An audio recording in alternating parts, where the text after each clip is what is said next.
Hello, everybody. Welcome back to part 3 of the Michael Jordan to the Max documentary. We're wrapping it up here. It's been a great documentary, man. Of course, I wish that it was the perfect quality of the people who, y'all, whoever got it on VHS or DVD, y'all probably got it perfect quality. It's not perfect on YouTube, but hey, it's the best we gonna get. So let's finish this off on a high note. It's been one of my favorite docs just because of the quality's been amazing between the videos. But hey, man, let's look at Michael in HD one last time. Let's go.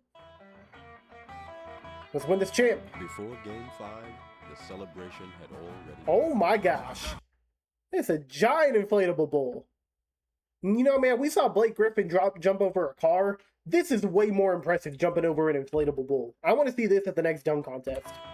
Before Game 5, the celebration had already begun. That's crazy.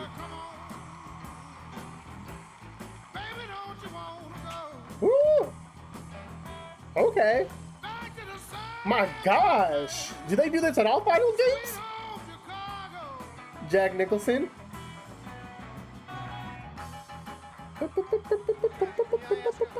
Bill. How big does that look on IMAX? Does that look like a gigantic bucket of popcorn? I've seen bigger, Bill. IMAX screen?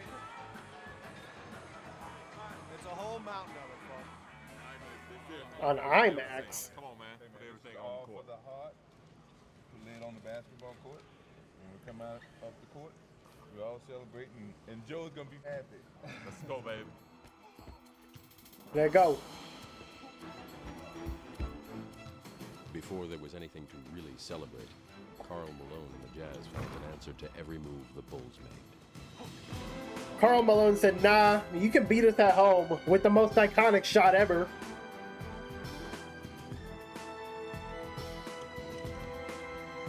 It's crazy the Bulls hardly ever won at home. They always won on the road. I think except for one time. In Pip. Game 5, the Bulls came up empty, and Michael walked out of the United Center for the last time. Dang.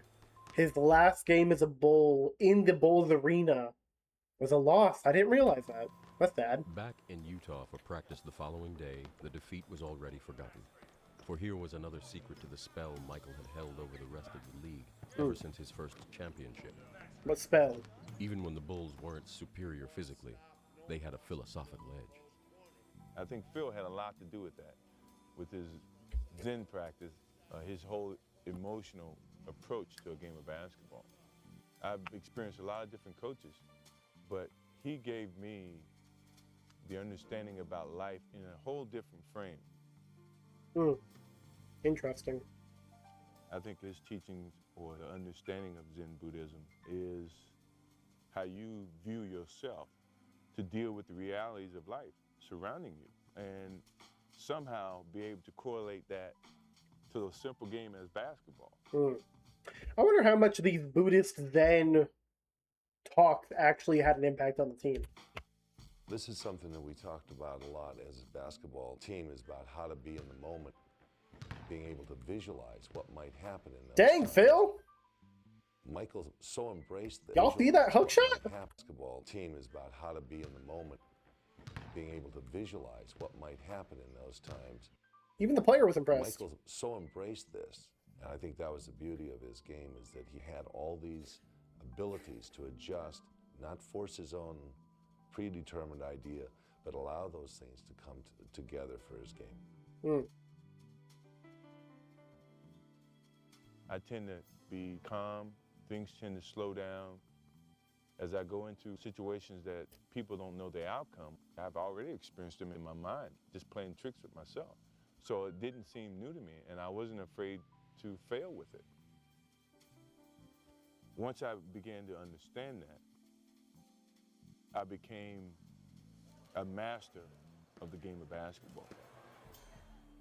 Game 6 in Utah. For the Bulls, a win would mean a championship.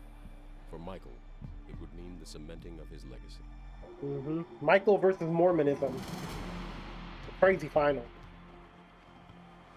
Harp looking left, not their backdoor lob. Michael Boom. goes up and scores. The Bulls were still feeling the effects of Game 5 as a bad back grounded Scottie Pippen. Scotty! Pippen knocked down and he's struggling to get back up. Yikes, man. I don't even know how you play with a bad back, man. I've had back pain and it's insufferable. Sets a screen. Michael hangs in the air. His jumper gone. In Chicago, fans filled Michael Jordan's restaurant. And 23,000 of the faithful filled the United Center. Dang, that thing's back. That floating bowl. I love that thing. Back in Utah, Michael was operating on his own. The celebrated teamwork of the Jazz was clicking, and Karl Malone and John Stockton took charge of the game. Carl! After a grueling postseason, the Bulls could no longer match up with the Jazz man for man. Oh. Jazz are too good, man. Wrap it up. Utah, I can't believe Utah won the 98 finals, man. It's crazy. With a fourth quarter lead, the Utah crowd sensed victory. That would be what I would say in an alternate universe. Drawing closer with every basket. For the Bulls, the last man standing clawed his way back into the game. I love the little hand thing. 7 on the shot clock, 6, 5. Now Oh. Michael's got to do it himself. Jordan backing, pumping, falling. John, you just giving away points. Wait, was that John? That wasn't John. I saw a white guy and I just made an assumption that wasn't John defending him. My bad, John.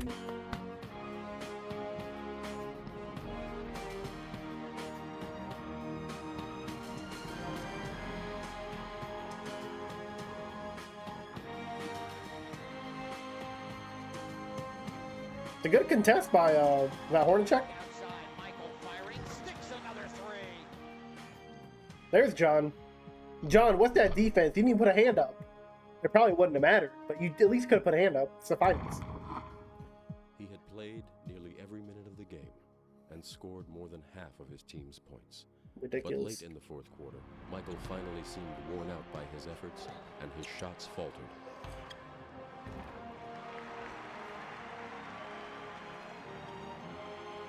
Boom.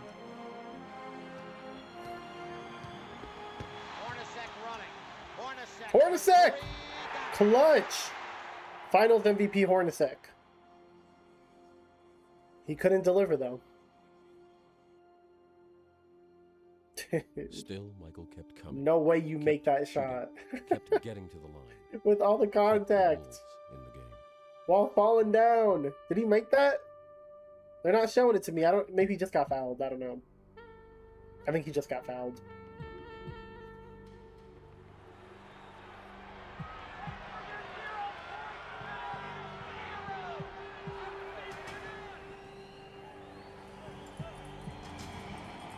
Dang, those little foamy things are kind of hard to... Dang, that was kind of tough. Not gonna lie. Don't matter, though. It don't matter. It was as if everything he had ever accomplished Wow. had led Michael to this one moment. Down At by the 3. final minute of the game, at the final minute of his career, he would need everything he had learned along the way. Pippen looking, dump to Michael near the timeline. MJ and Russell. Michael a drive, and the layup is good. A driving layup by Michael draws the Bulls to win the 186-85. And now you got a chance for a stop here. Dennis and Carl's going to get down in the post, and they're going to do all their little necessary banging. And myself, I focused on Carl. Hornacek screens across. Malone to the post. What you got, Carl? While he's fighting with Dennis, Mm. he basically forgets where the ball is. And so I choose this opportune time to make my steal. Greatest steal of all time. The ball away. Malone stripped by Arguably. Arguably the greatest steal of all time. Michael a steal. 16 seconds left. Bulls down 1. Crowd gets quiet. The moment starts to become the moment, for me. Once you get in the moment, you know when you're there. And when I saw the moment, the opportunity to take advantage of it, That's cool. I never doubted myself. Knowing that this was going to be the last opportunity to either win the game or lose it. Michael against Russell. 11. 10. 9. Jordan a drive. Hangs. Fires. Yes! Bulls win the title. Utah, you did it to yourselves. Again. With the turnover, you were up 3. You turn the ball over. If that's the last image Crazy. of Michael Jordan, how magnificent is it? Honestly, dude. No better way to go out. Do y'all wish he wouldn't have come back to the Wizards, or are you cool with him coming back? Because obviously, I feel like it takes a little bit away of the aura of this final moment as a Bull. But I don't know. I respect him coming back, wanting to give it like he didn't have to prove anything anymore. He just wanted to prove to himself at that point, hey, I can still play the game.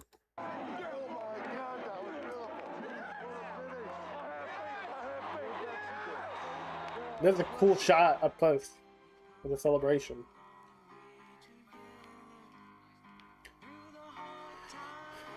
Two three-peats, man. I don't know if we'll ever see that again. Especially in the parity era of the NBA right now. I don't know if we'll ever see that again. Seems like we got a different winner every year. And the sixth MVP in the NBA Finals, Michael Jordan.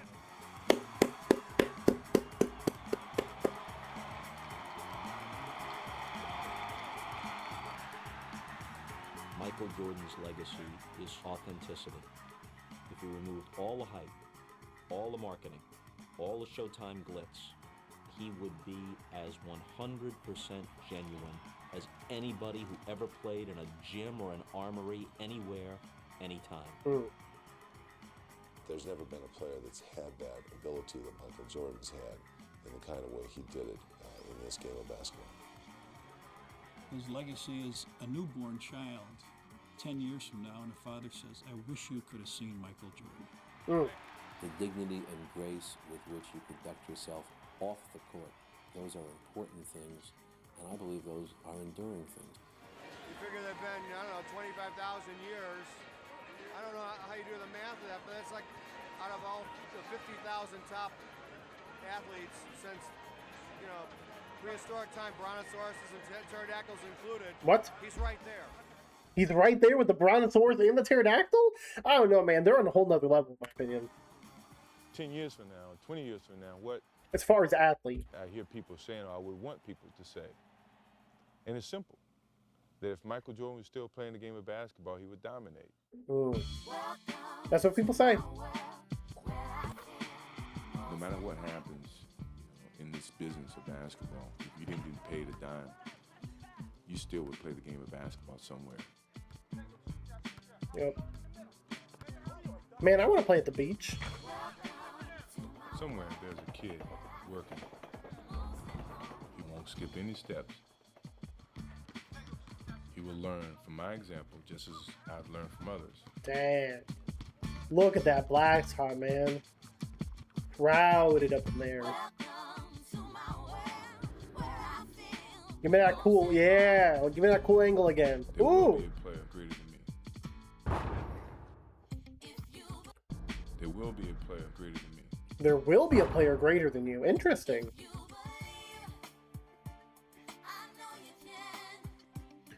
MJ predicts himself. He will not go down as the greatest of all time when it's all said and done. Somebody will be greater than him. Is it LeBron? Is it Victor Wembanyama? Is it a guy we haven't even seen yet? Stay tuned, man. I don't know. That's a cool ending to his doc, though. Saying that somebody else will one day top him, as long as they put that work in. I like the humility, Michael. But most people say no one's overtaking you yet. Most people say it. Anyway, man, hope y'all have a great day, night, whatever time of day it is for you. Let me know if there's any more documentaries, any more videos, anything more I should check out.